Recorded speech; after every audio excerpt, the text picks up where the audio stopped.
Hey, boys! There's a reason they called it the Wild West. You saved my life. I want to give you something. From that day forward, George was a man of science. But we can find the proof if you actually look for it. Do you really think that a cowboy is going to change our understanding of human history? I watched failure take its toll on my friend. You want it so bad, Carl? Here, take it. They look at me, they don't see a scientist. They barely see a man. I was just a young man when I first headed west. In the years that followed, I became a cowboy, a gunslinger, and even served as sheriff of Dodge City, one of the most lawless towns in the country. My name is Bat Masterson. Now I'm a reporter, and I've come west again to chronicle the world that I know best, the American West. The lure of gold, land, destiny flooded the frontier with men both good and bad. These are the incredible true tales of the Wild West.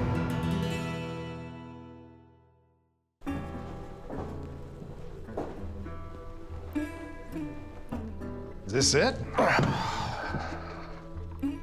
That, Mr. Masterson, is what's going to change the world. Mr. Schwachheim, Carl's fine. you said you were in possession of a discovery that would, rewrite the history of the West and man's place in it. Not very specific. Well, got me in the door, though. But I'm not the discoverer. That'd be a friend of mine. What's your friend's name? George McJunkin. Archeologist, astronomer, cowboy. Quite the Renaissance man. Why haven't I heard of him? That'd be on account of where he was born. A farm midway, Texas. In slaves' quarters. I see. You want to know what's in here? It's his legacy. And I wouldn't entrust it to anyone who didn't want to get his story right.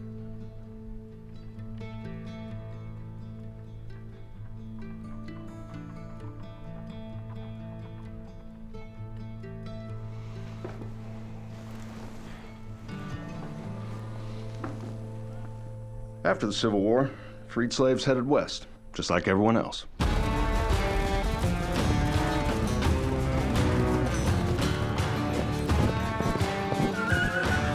Few people know that 25% of cowboys were black.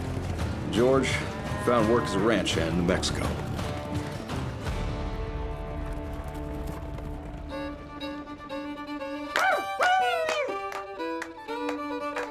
Those cowboys saw George's qualities right away. They taught him to read and write and play the fiddle.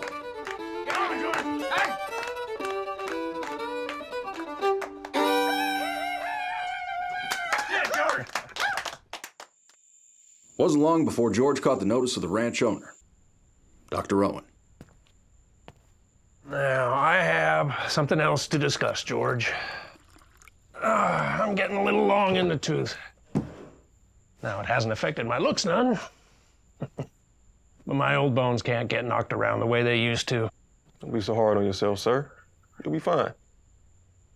I got 2,000 head of cattle to get to market, 20 men to get the job done, and I'm putting someone new in charge. Herb? Or are you thinking Walt Prisco? Now, you're the one selling yourself short. It's gotta be you, George. This is your job. Are you sure about this? That's a lot of cattle to get to market, and you and I both know some men won't take too kindly for working for a black man. Too bad for them. You already have the respect of the others, and they don't give a darn if you're black. Because they know George McJunkin is the best darn cowboy in New Mexico. So either them other boys will fall in line, or we just won't keep them around. I won't let you down, Dr. Owen. I know.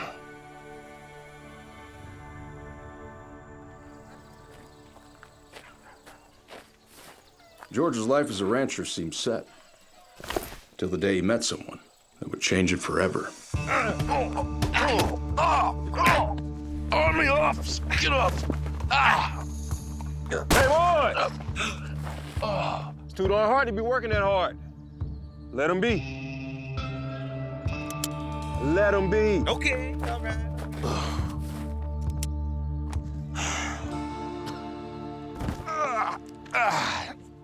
You all right, sir? I think so. Very fine of you to stop and help like that. What were they after? I'm stationed up at Fort Bayard. They must have figured I have something valuable. And I do. Army payroll in my saddlebag. You saved my life. I want to give you something. I got no expectation of reward. Just doing what any decent folk would do.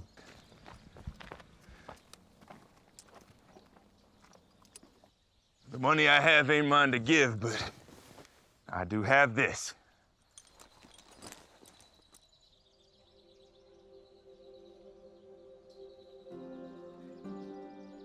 Sir, I can't. It's yours. Hopefully, maybe you can make some good come of it.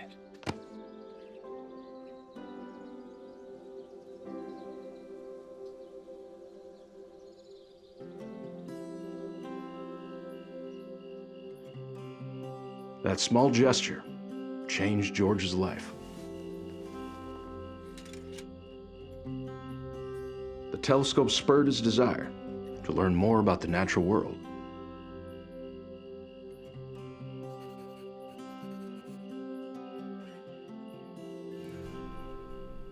And from that day forward, George was a man of science. Your friend certainly is impressive. Which brings us to this. I'm getting to that. A few years passed, and George took a new post as foreman of Crowfoot Ranch near Folsom. Then, one night in August, the heavens opened up.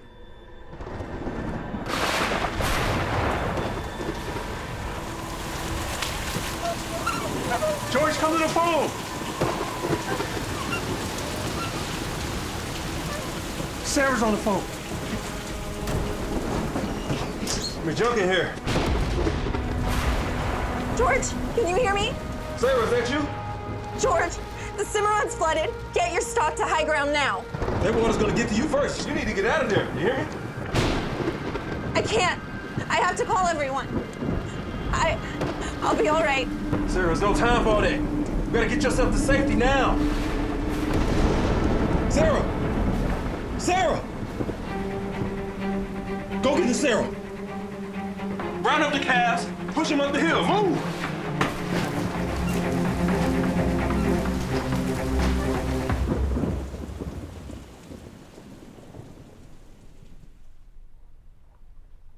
I've never seen water rush up like that.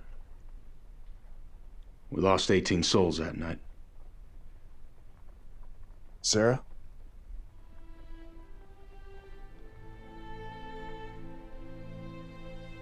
Who knows how many lives she saved?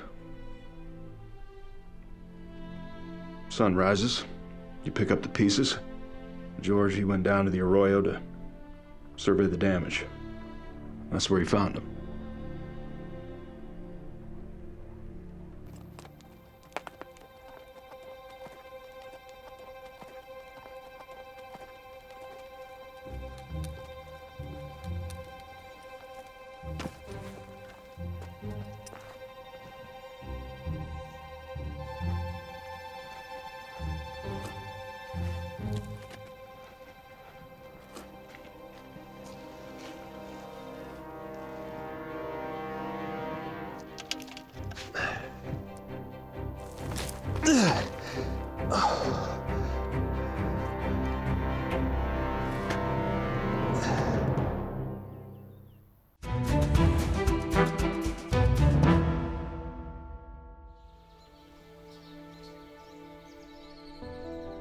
After George found that first bone, he uncovered even more in the arroyo, and an unusual artifact.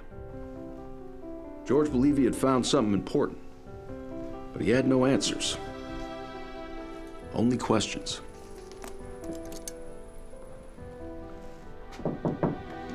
George? You still doing home? Carl, come here a minute. We're looking for you up at the ranch.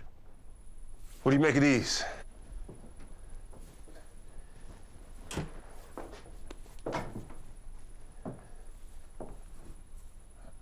Looks like buffalo bones. Yeah, but not the kind you're thinking. They found the first one near Kentucky. Figured it weighed near 2 tons. That's a whole lot of steak. Never saw one that big. No one has. No one living.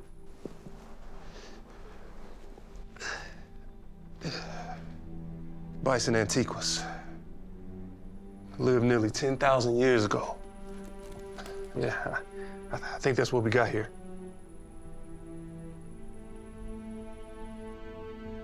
I also found this.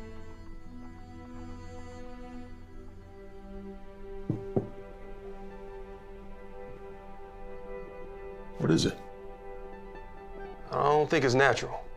Looks man-made to me. Could be as old as these bones. How can you tell that? Just a feeling. But I gotta find someone who can say for sure.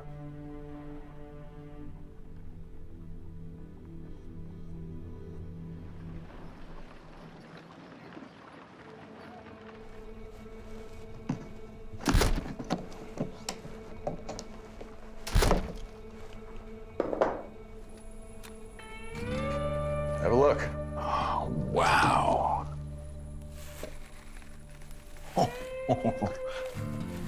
Oh, B. I heard you hunted your share of buffalo. They've been this size, I wouldn't have bothered.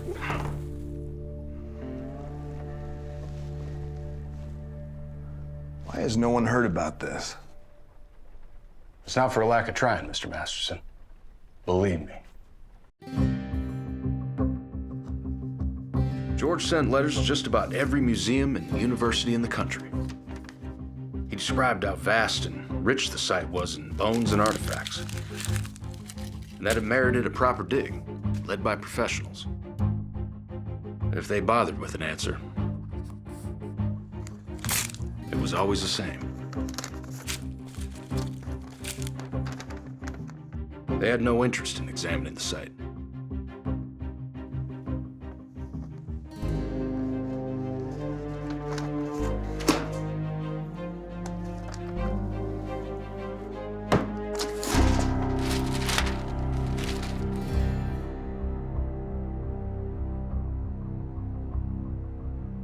After years of trying, George finally got some good news. Letter came, George. From the Colorado Museum of Natural History.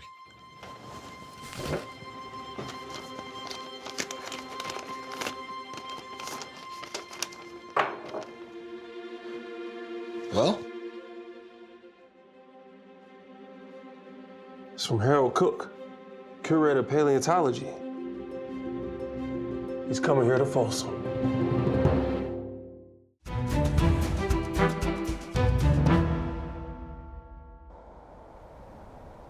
When Harold Cook made the trip to Folsom and inspected the dig site, George thought this was the chance he'd been looking for. So, Mr. Cook, what'd you find? Some bone fragments not unlike yours. So you figure you want to bring in a full crew? Start a proper dig? Mr. Cook. You've made an interesting paleontological find. Interesting, but hardly groundbreaking. Now, hold on a minute. George, show him what else is there. Look, I also found this with the bones. The way I see it, it's got to be some kind of tool.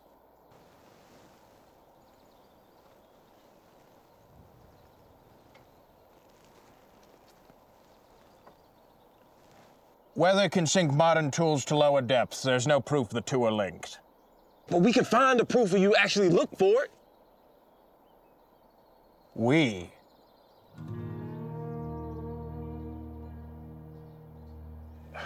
If this is man-made, then that means there was people here long before anyone ever thought. Mr. McJunkin, man was in North America 3,000 years ago. You would have us believe he was hunting bison 10 millennia ago? In the last ice age? Look, I know it's a big change, but... Do you really think that a cowboy is going to change our understanding of human history?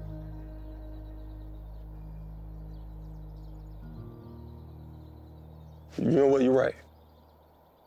I ain't got no degree, Mr. Cook. But I'm a man of science. I do the work. I get my hands dirty. You just stand there and look, but you don't even see. You don't even do nothing. George. Get off me, Carl.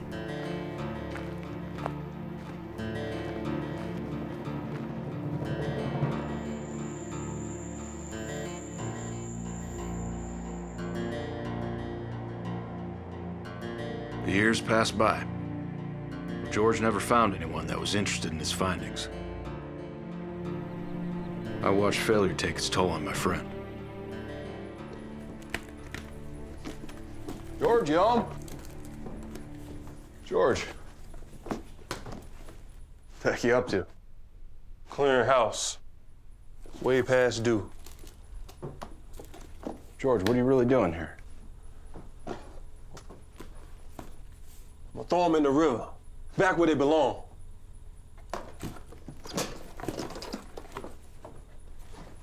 You're going crazy. How'd you do a fool thing like that? I was a fool for digging them up in the first place. Let me pass. Can't let you do that. Get out of my way, Carl. George! Carl, move! George! All right, you want it so bad? You want it so bad, Carl? Yeah, take it. All yours.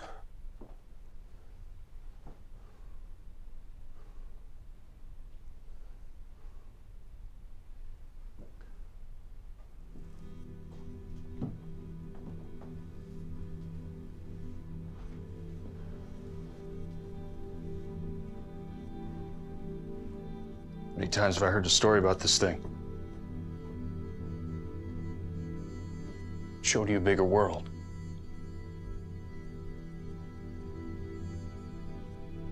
Now it's up to you to show the world what you found. It ain't up to me, Carl. It never was. They look at me, they don't see a scientist. They barely see a man.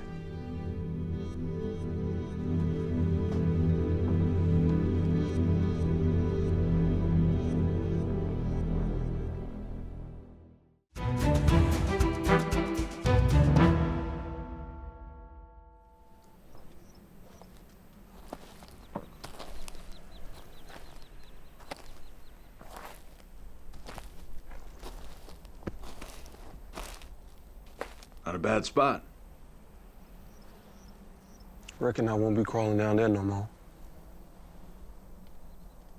What's this all about, George?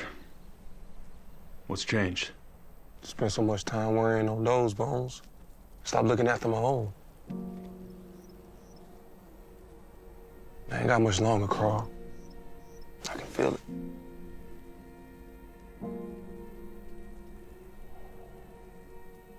You wanted to prove yourself. Well, you had time. It's bigger than me, Carl. There was people here.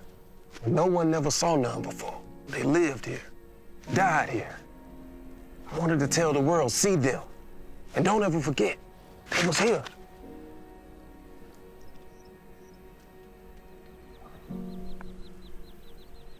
Now, I've been thinking. I write some letters of my own.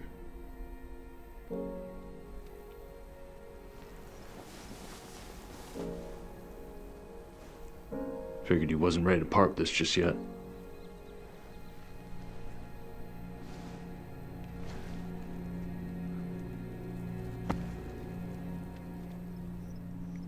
And here we are. But you know we're not a scientific journal. You know a good story when you hear one. If you and George want validation, I can't give it to you. Well, you chuck a small stone down the mountainside, picks up speed, kicks up plenty of bigger rocks, and soon enough. You want me to start an avalanche.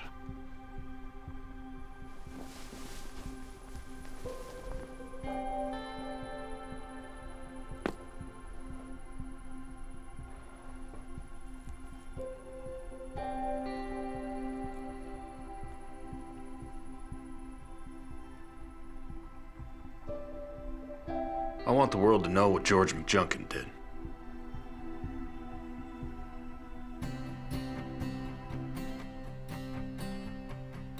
Let's make them see. Carl Schwachheim continued George McJunkin's work, making significant discoveries during scientific excavations of the Folsom site. Sadly, it was years after George had passed in 1922. In 2019, George McJunkin was inducted into the Hall of Great Westerners at the National Cowboy and Heritage Museum.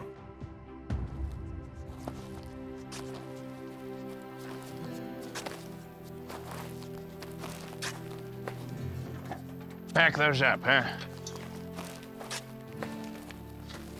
Gentle now. Gentle. Yes, sir. Over here.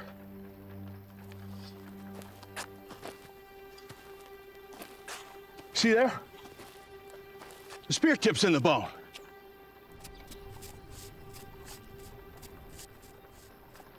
He was here. Ancient man hunted here 10,000 years ago. You've done it, Mr. Schwachheim. Oh, he did it. George was right. I dare say he was. Smile for the camera now.